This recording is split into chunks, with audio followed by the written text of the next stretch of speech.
नमस्कार।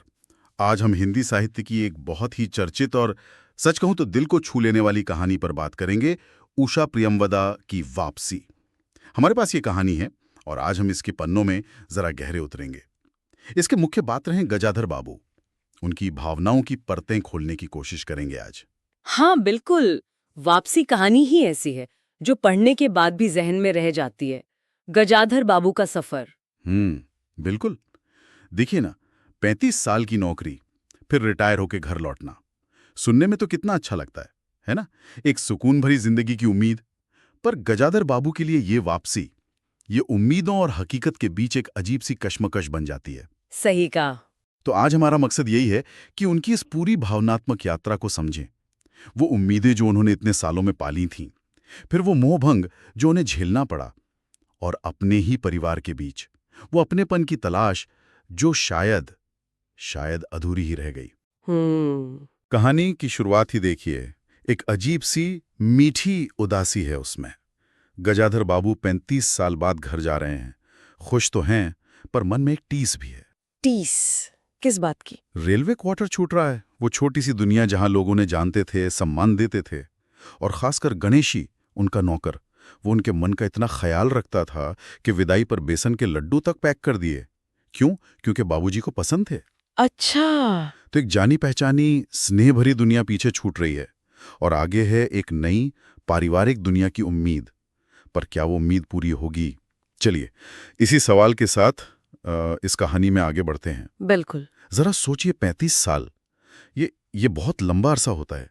और गजाधर बाबू के लिए इन सालों का ज्यादातर हिस्सा अकेलेतन में बीता। बिल्कुल। परिवार शहर में और वो नौकरी के चक्कर में छोटे छोटे स्टेशनों पर। तो इन्हीं अकेले सालों में उन्होंने मन ही मन एक तस्वीर बुनी थी, रिटायरमेंट के बाद की जिंदगी की। एक सुकून भरी जिंदगी, अपने बच्चों के साथ हंसी मजाक करते हुए, पत्नी के हाथों से बनी गर्मा गर्म रोटियां खाते हुए, उनका स्नेह है, उनकी देखभाल पाते हुए। हम्म। इसी सपने के लिए तो उन्होंने शहर में मकान बनवाया, बड़े बेटे अमर और बेटी कांति की शादियां की, बाकी बच्चों नरेंद्र और बसंती को पढ़ाया लिखाया। सब कुछ इसी दिन के लिए था जब वो हमेशा के लिए घर लौटेंगे। हम्म। उन्हें अक्सर अपनी पत्नी की याद आती थी, खासकर वो पल जब वो स्टेशन से लौटते थे। पत्नी दोपहर में भी उनके लिए चूल्हा जला इंतजार करती, गरम रोटियां सेकती, और उनके मना करने पर भी प्यार से थाली में थोड़ा और परोस देती। यही छोटी छोटी स्नेह भरी यादें उनके अकेलेपन का सहारा थी। ये बहुत दिलचस्प है। मतलब कैसे लंबे समय का अकेलापन और दूरी अक्सर हमारे मन में रिश्तों की एक आदर्श, थोड़ी रोमानी सी छवि बना देते हैं। यादें समय के साथ और सुनहरी होती जाती हैं, थोड़ी धुंधली, थोड़ी ज्यादा मीठी। हाँ, बिल्कुल। गजाधर बाबू की पत्नी की ये जो स्मृति है, दोपहर में चूल्हा जलाकर इंतजार करने वाली, स्नेह से खिलाने वाली, ये शायद सालों पहले की सच्चाई हो, पर क्या वर्तमान भी वैसा ही होगा? रिटायरमेंट वैसे भी जीवन का एक बहुत बड़ा मोड़ होता है, सिर्फ आर्थिक नहीं, भावनात्मक भी। घर वापसी की उम्मीदों का बोझ वो कम नहीं होता। और यहाँ गजाधर बाबू की स्मृतियों और घर की असलियत के बीच एक खाई वो पहले से ही मौजूद दिखती है, जिसका उन्हें शायद बिल्कुल अंदाजा नहीं था। हाँ, ये यादें वाकई एक सुनहरी चादर ओढ़ लेती हैं, है ना? असलियत अक्सर उतनी चमकती नहीं। और यही हुआ।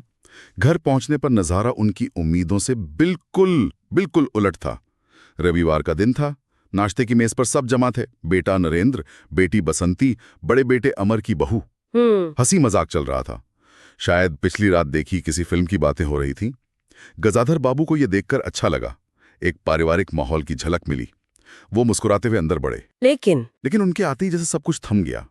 हंसी रुक गई, माहौल में अजीब सी औपचारिकता आ गई। नरेंद्र, जो शायद नाच की नकल कर रहा था, वो धप से सोफे पर बैठ गया। बहू ने फौरन लंबा घूंघट खींच लिया। ओह! गजाधर बाबू ने माहौल हल्का करने की कोशिश की, पूछा भी कि क्या नकल हो रही थी, किसकी एक्टिंग थी, पर कोई जवाब नहीं मिला। सब चुप। उन्हें लगा जैसे जैसे उनके आने से रंग में भंग पड़ गया हो। ये खामोशी बहुत कुछ कहती है। ये सिर्फ शर्म या लिहाज नहीं है, ये एक दूरी का संकेत है। साफ पता चल रहा है कि गजाधर बाबू की सालों की अनुपस्थिति में परिवार की अपनी एक अलग दुनिया, एक अलग लय बन चुकी है। सही कहा। बच्चे अब बच्चे नहीं रहे, वो युवा हो चुके हैं। उनके अपने शौक हैं, अपनी बातचीत के तरीके हैं, अपना एक दायरा है जिसमें गजाधर बाबू शायद अब फिट नहीं बैठते। उनका स्थायी रूप से घर लौटना उस स्थापित दुनिया को, उस आरामदेह रूटीन को बाधित करता है। ये चुप्पी और औपचारिकता उनके और परिवार के बाकी सदस्यों के बीच की भावनात्मक खाई को एकदम उजागर कर देती है। ये कोई दुश्मनी नहीं है, पर वो अपनापन भी नहीं है, एक अजीब सा परायापन। कितना अजीब लगता होगा, जिस पल का सालों इंतजार किया वो इतना फीका और बेगाना सा हो। और फिर वो चाय वाला वाकया। बसंती ने चाय ला कर दी, लेकिन इतने बेमन से कि गजाधर बाबू को कहना पड़ा, क्या सवेरे सवेरे कसरत करती हो? चाय में चीनी भी नहीं थी। अरे! नरेंद्र और बहू तो खैर चुपचाप उठकर चले ही गए। उन्हें लगा जैसे वो कोई बाहरी मेहमान हो जिसकी आवभगत बेमन से की जा रही हो। वो उस हंसी खुशी का हिस्सा बनना चाहते थे, पर उनके आते ही सब जैसे अपने खोल में सिमट गए। बिल्कुल, वो बाहरी होने का एहसास ही सबसे ज्यादा चुभता है। और ये एहसास सिर्फ व्यवहार तक सीमित नहीं था, ये उनकी रोजमर्रा की जरूरतों और आराम के मामले में भी सामने आया। हाँ, बिल्कुल। उन्हें फौरन गणेशी की याद आ गई। कैसे वो सुबह उठने से पहले ही गर्मा गर्म पूड़ी जलेबी और बढ़िया मीठी गाढ़ी मलाई वाली चाय तैयार रखता था। दिन भर बिना कहे सारे काम वक्त पर होते थे, कपड़े धुले मिलते थे, बिस्तर लगा हुआ होता था, कोई शिकायत नहीं, कोई झिकझिक नहीं। वो एक अलग ही दुनिया थी। और यहाँ अपने घर में पत्नी पूजा घर से निकलती हैं तो सीधे रसोई में हंगामा शुरू। चारों तरफ फैले जूठे बर्तन देखकर नौकर पर चिल्लाना शुरू कर देती हैं। बहू के बारे में शिकायत करती हैं कि दिन भर कमरे में पड़ी रहती हैं। बेटी बसंती को कामचोर बताती हैं। माहौल में एक अजीब सी खीज और असंतोष वो घुला हुआ था। जब गजाधर बाबू ने शाम को बेटी बसंती से खाना बनाने में माँ की मदद करने को कहा तो उसने साफ मना कर दिया। कहने लगी, अभी पढ़ने बैठी हूं। ये सुनते ही गजाधर बाबू को बहुत बुरा लगा। उन्हें लगा कि घर के कामों में हाथ बटाना तो बेटी का फर्ज है। देखिए, यहाँ पीढ़ियों का अंतर और जीवन शैली का टकराव वो बहुत स्पष्ट रूप से उभरता है। गजाधर बाबू की परवरिश और उनके अनुभव उन्हें पारंपरिक मूल्यों से जोड़ते हैं। घर व्यवस्थित हो, बच्चे माँ बाप का हाथ बटाएं, बड़ों का लिहाज हो। हाँ, दूसरी तरफ बच्चे हैं जो अब अपनी पढ़ाई, अपनी दुनिया में ज्यादा व्यस्त हैं।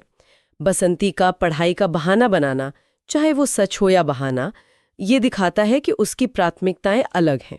बाद में कहानी में नरेंद्र का भी जिक्र आता है कि कैसे वो साधारण खाने पर गुस्सा करता है। ये नई पीढ़ी की अपनी पसंद नापसंद, अपनी अपेक्षाएं हैं। और पत्नी वो इस टकराव के बीच फंसी हुई हैं। वो गजाधर बाबू से बच्चों की शिकायतें भी करती हैं, लेकिन जब गजाधर बाबू बच्चों को टोकते हैं तो शायद उन्हें वो भी अच्छा नहीं लगता। वो खुद भी इस बदली हुई पारिवारिक स्थिति, बढ़े हुए काम और शायद कम होते सहारे से जूझ रही हैं। उनमें वो पहले वाला स्नेह और धैर्य शायद अब नहीं बचा। वो परिस्थितियों की शिकार ज्यादा नजर आती हैं। तो क्या ये सिर्फ पीढ़ी का अंतर है, या गजाधर बाबू की उम्मीदें ही कुछ ज्यादा थीं? शायद दोनों ही बातें थोड़ी थोड़ी सच हैं। लेकिन सबसे ज्यादा दुखद बात तो ये थी कि इस घर में जिसके लिए उन्होंने सब कुछ किया, उनके अपने रहने के लिए कोई जगह ही नहीं थी, कोई कोना तक नहीं। ये तो बहुत बैठक जो मेहमानों के लिए होती थी, उसमें घर का सारा सामान फैला रहता था। कुर्सियां दीवार से सटाकर बीच में उनके सोने के लिए एक पतली सी चारपाई डाल दी गई।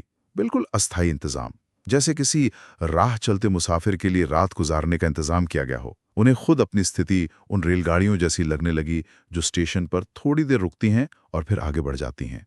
अपना घर उन्हें सराय जैसा लगने लगा। कितनी पीड़ादायक कल्पना है ये। पत्नी का कमरा जरूर था, पर वो भी रहने लायक नहीं था। दाल चावल के कनस्तर, घी के डिब्बे, अचार के मर्तबान, पुरानी दरियां, रजाइयां और बेटी बसंती के इधर उधर फेंके कपड़े। उस कमरे में तिल धरने की जगह नहीं थी। वहां उनके सोने का तो सवाल ही नहीं उठता था। ये भौतिक स्थान का अभाव, यानी घर में उनके लिए एक व्यवस्थित स्थायी जगह का न होना, असल में भावनात्मक दूरी का एक बहुत ही शक्तिशाली प्रतीक है। ये दिखाता है कि परिवार के मानसिक नक्शे में भी उनके लिए कोई स्थायी जगह नहीं बची है। वो एक बाहरी तत्व है जिनकी उपस्थिति असुविधाजनक है। बिल्कुल। जिस घर को उन्होंने अपना समझा, उसी घर में वो अप्रासंगिक और शायद एक बोझ की तरह महसूस करने लगे। ये बहुत ही पीड़ादायक स्थिति है। और जब उन्होंने स्थिति को बदलने की कोशिश की, घर के मामलों में थोड़ी दखलंदाजी की, जैसे बेटी बसंती के देर तक बाहर घूमने पर टोका या बहू को काम करने के लिए कहा, तो नतीजा उल्टा हुआ। घर में तनाव और बढ़ गया, बच्चे नाराज हो गए, पत्नी भी शायद मन ही मन विरोध हुई।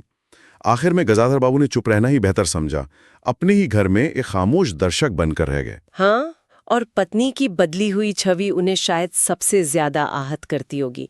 वो स्नेह और सहानुभूति जिसकी उन्होंने कल्पना की थी, उसकी जगह उन्हें मिली एक ऐसी महिला जो घरेलू शिकायतों, सामानों की चिंता और बच्चों की नोक-झोंक में बुरी तरह उलझी हुई है।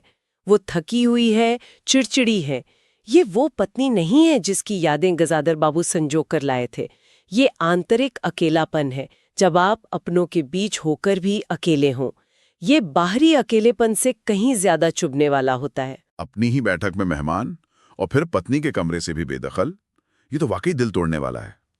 और इस भावनात्मक दूरी के साथ साथ एक और तनाव सतह पर आने लगा, आर्थिक तनाव। अच्छा, वो कैसे? गजाधर बाबू ने महसूस किया कि घर का खर्च उनकी रिटायरमेंट के बाद की आमदनी के हिसाब से बहुत ज्यादा है। उन्होंने नौकरी के दौरान कभी हिसाब नहीं जोड़ा था, बस पैसे भेजते रहे।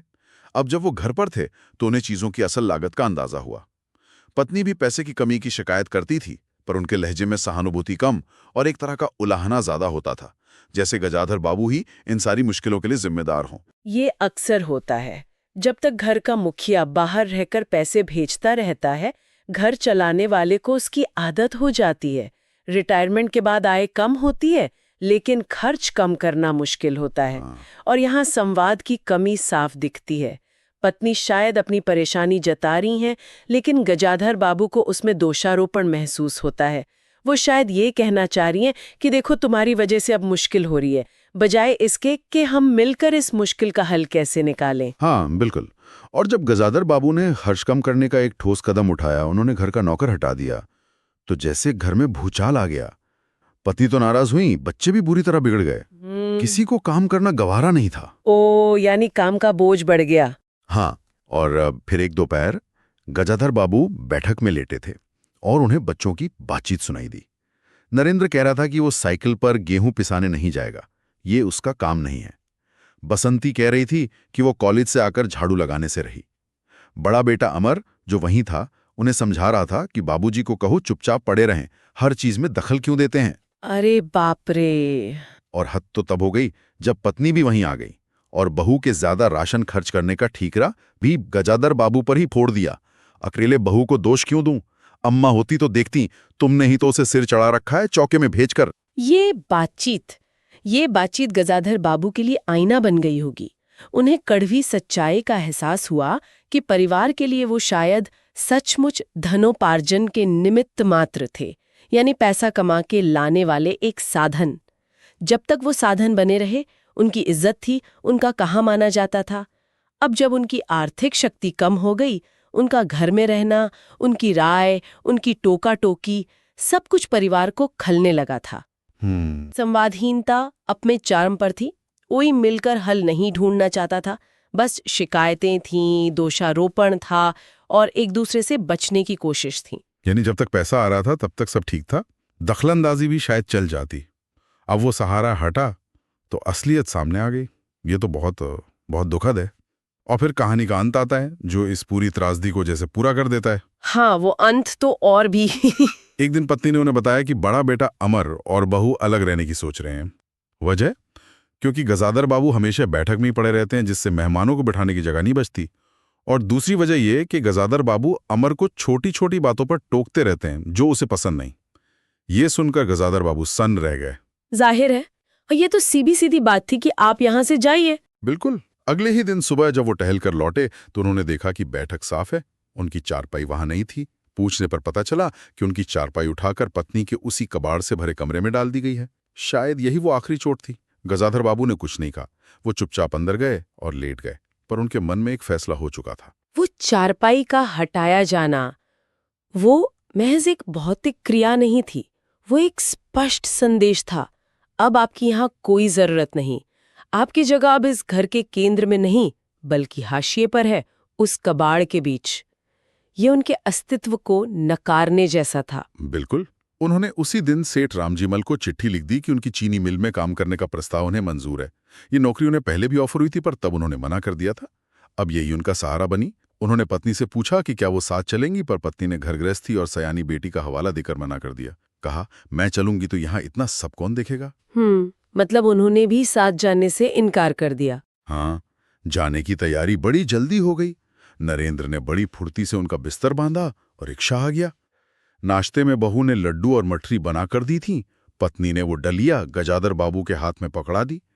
गजाधर बाबू ने सबकी ओर एक नजर डाली और चुपचाप रिक्शे में बैठकर चले गए। ये महज एक और नौकरी पर जाना नहीं था, ये उस दर्दनाक सच्चाई से पलायन था, उस मोह-भांग से भागना था जिसका सामना उन्हें अपनी बहुप्रतीक्षित वापसी पर करना पड़ा था। ये एक हार थी, एक स्वीकारोक्ति कि वो अपने ही परिवार में अजनबी हैं। और उनके जाने के बाद परिवार का व्यवहार देखिए। हाँ, वो तो और भी चौंकाने वाला था। जैसे ही रिक्शा आंखों से ओझल हुआ, बहू ने अमर से पूछा, सिनेमा नहीं चलना? बसंती उछलकर साथ जाने की जिद करने लगी। और पत्नी? उन्होंने नौकर को आवाज दी, सुनो, बाबूजी की चारपाई कमरे से निकालकर बाहर कर दो, उसमें चलने तक की जगह नहीं है। जैसे कुछ हुआ ही ना हो। बिल्कुल, ये तत्काल सामान्य हो जाना, ये गजाधर बाबू की अप्रासंगिकता को और भी ज्यादा गहरा और तकलीफदेह बना देता है। जब वो रेलवे क्वार्टर से विदा हुए थे, तब दुख जरूर था, गणेशी की आंखों में आंसू थे, पर एक उम्मीद भी थी घर जाने की, अपनों से मिलने की। यहां घर से उनकी दूसरी विदाई में सिर्फ इस्तीफा है, गहरा अकेलापन है और शायद थोड़ी कड़वाहट भी। तो ये थी गजाधर बाबू की कहानी। 35 साल के इंतजार के बाद उम्मीदों से भरी वापसी, जो जल्द ही गहरे मोहभंग में बदल गई। अपने ही घर में अपने ही खून के रिश्तों के बीच परायापन और अकेलापन झेलना, और अंत में एक और विस्थापन, एक और निर्वासन। ये कहानी जीवन भर के त्याग और समर्पण के बाद उपेक्षा और अप्रासंगिकता पाने की एक बेहद मार्मिक दास्तान है। होते हुए पारिवारिक ढांचों, पीढ़ियों के बीच बढ़ती खाई, संवादहीनता और रिटायरमेंट जैसी स्थिति से जुड़ी जटिल भावनात्मक सच्चाइयों पर एक सशक्त टिप्पणी है। ये दिखाती है कि कैसे हमारी संजोई हुई उम्मीदें जब कठोर यथार्थ से टकराती है तो इंसान अंदर तक टूट जाता है।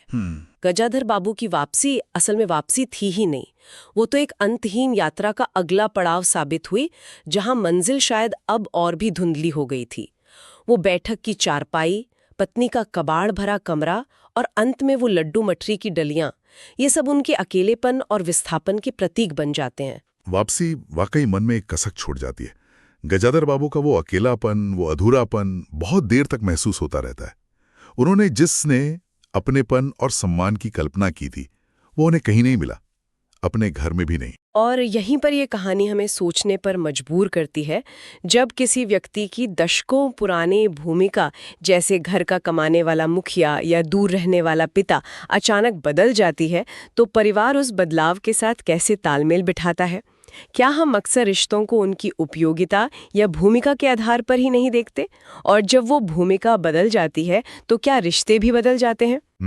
गहरा सवाल है। परिवार उन यादों का क्या करता है जो सालों से आदर्श बनी हुई थी, जब वर्तमान की सच्चाइयां उन यादों से बिल्कुल अलग, ज्यादा कठोर और असुविधाजनक होती हैं? क्या गजाधर बाबू की वापसी उनके दोबारा घर छोड़ने के साथ ही खत्म हो गई, या असल में वो किसी और तरह की वापसी की तलाश में थे? एक भावनात्मक वापसी, एक अपनेपन की वापसी जो उन्हें अपने ही घर में कभी मिल ही ना सकी। ये सवाल कहानी खत्म होने के बाद भी हमारे साथ रह जाते हैं।